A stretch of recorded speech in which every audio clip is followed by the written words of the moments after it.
Free fire और PUBG के नौजवानों तैयार हो जाओ। पाकिस्तान और इंडिया की जंग लग चुकी है।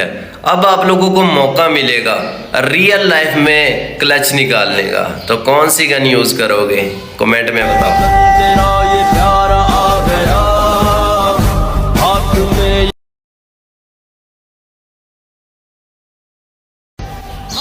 फ्री फायर और पबजी के नौजवानों तैयार हो जाओ। पाकिस्तान और इंडिया की जंग लग चुकी है।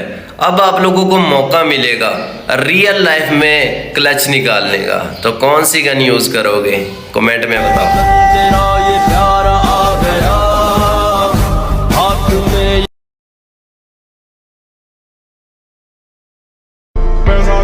ਰੱਜ ਕੇ ਦੇ ਕੰਮ ਕਰ ਜਵਾਨੀ ਫਿਰੇ ਪੀਕ ਤੇ ਬਹਿਰਿਆ ਢੀਕਦੇ ਪੈਸਾ ਥੇਲਾ ਰੱਜ ਕੇ ਦੇ ਕੰਮ ਕਰ ਠੀਕ ਨੇ ਤੂੰ ਕਰੇ ਨਖਰੇ ਮੈਂ ਕਰਾਂ ਡੱਕਰੇ ਮੂਹਰੋਂ ਦੀ ਜੇ ਟੱਕਰੇ ਬੁਲਾ ਦਈਏ ਬੱਕਰੇ ਨੀ ਜੱਜ ਬੈਠਾ ਸੀਟ ਤੇ ਕਾਠਿਆ ਤਰੀਕ ਤੇ ਗੱਡ ਖਾਨਾ ਟੋਪ ਦਾ ਤੇ ਸਾਂਭੇ ਨੇ ਠੀਕ ਨੇ ਜਵਾਨੀ ਫਿਰੇ ਪੀਕ ਤੇ ਬਹਿਰਿਆ ਢੀਕਦੇ ਪੈਸਾ ਥੇਲਾ ਰੱਜ ਕੇ ਦੇ ਕੰਮ ਕਰ ਠੀਕ ਨੇ